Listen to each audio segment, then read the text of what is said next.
Hey guys, welcome to another video. My name is Youssef, your English teacher from English with Youssef. In this video, we are going to talk about room. Room. I'm in a room right now, but I don't want to show it to you because it's kind of messy. Yeah. So a room is part of the inside of a building that is separated from the other parts by walls, a ceiling, and a floor. As usual, we are going to learn some very common verbs that we use with the word room. The first one is to break into a room. To break into a room. When you break into a room, you enter a room, you get into a room by force, usually by breaking the lock on a door. Sometimes thieves break into a room to steal valuable objects that are stored in that room. The next verb is to share a room. To share a room. If you share a room with another person, both of you use that room. Both of you stay in that room. When I was a student, I lived in another city and I didn't have much money, so I had to share a room with another student. The next verb is to tidy your room. To tidy or tidy up your room. When you tidy a room, you make it look very organized and you put everything in the place where it is usually kept. My guess is that girls' rooms are often tidier than boys' rooms. I could be wrong, that's just what I think. The next verb is to rent a room. To rent a room. When you rent a room, you can use a room in exchange for money, meaning you pay money to be able to use a room. If you are a tourist and you go to another city or another country and you don't have enough money to stay in a fancy hotel, you can instead rent a room. The next one is to rent out a room. To rent out a room. What is the difference between to rent a room and rent out a room? Because they can be a little confusing. When you rent out a room, it means you own the room. The room is for you. And just to make some money, you decide to allow other people to use your room in exchange or in return for some money. I have never rented out my room. And now let's learn some common expressions using the word room. The first one is using the adjectives bright and dark. Bright and dark. So when a room is bright, it means that it receives or it gets a lot of light, usually natural light from the sun. But when a room is dark, it means it doesn't receive or it doesn't get much light, and so it is very dark. The next one is comfortable. A comfortable room. A comfortable room makes you feel very, very relaxed. So think of a room with a lot of space and very comfortable beds that makes you feel totally relaxed.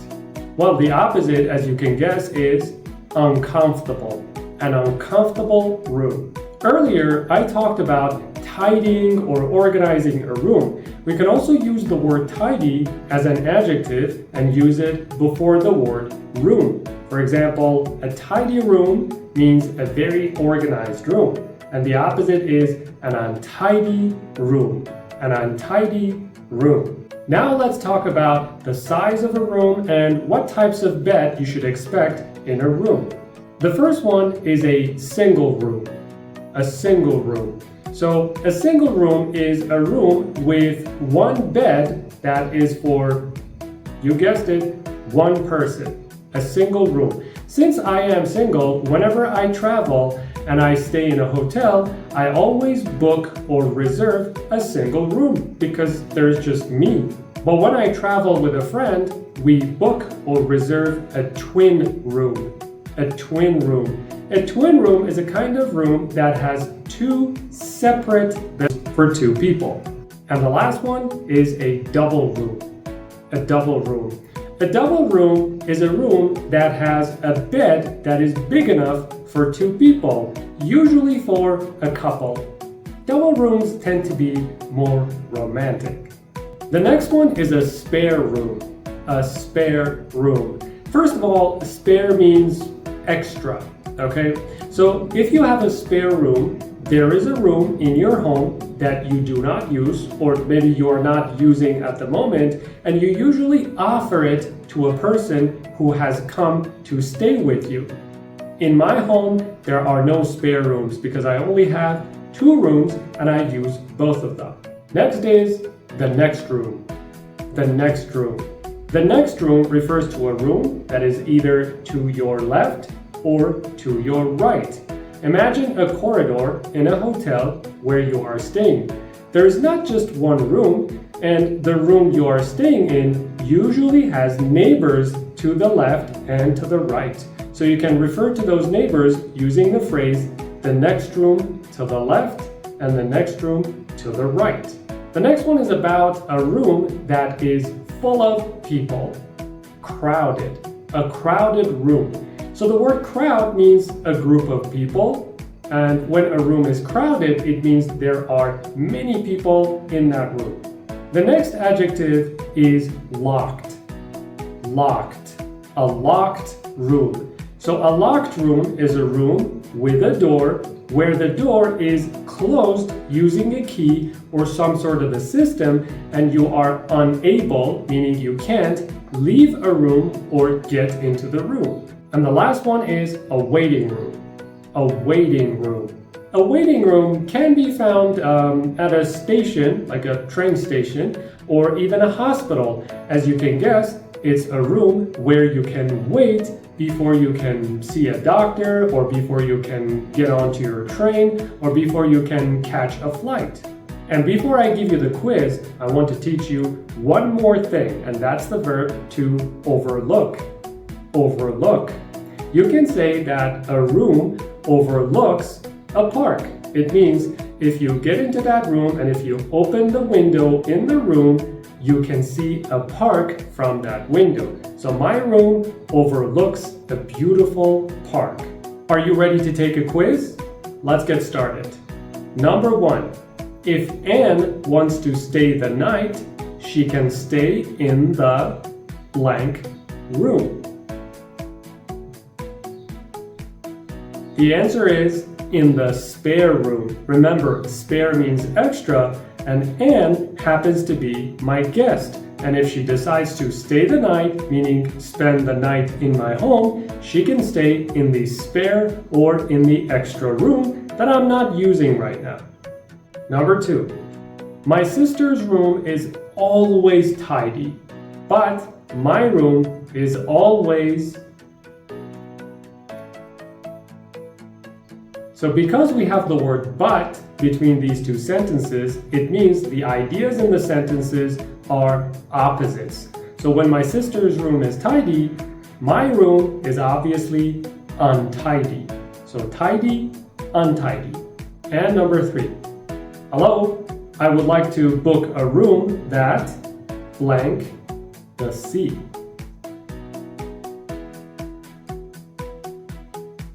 So we need a verb here before the sea. And the sea is what I can see from my room if I open the window in my room. So the verb is to overlook. A room that overlooks the sea. And number 4. During the birthday party last night, the living room was so blank, there was nowhere to sit. Because of the second part that says there was nowhere to sit, we can understand that there were so many people in the room. So the room was crowded, so full of people. And number 5, the kitchen is very blank. It gets a lot of sun during the day. Again, because of the second part, and because we have the word sun, we can guess that the kitchen is very bright. It gets a lot of sun during the day. And the next one is, I couldn't sleep well last night because the TV in the blank was playing loudly all night?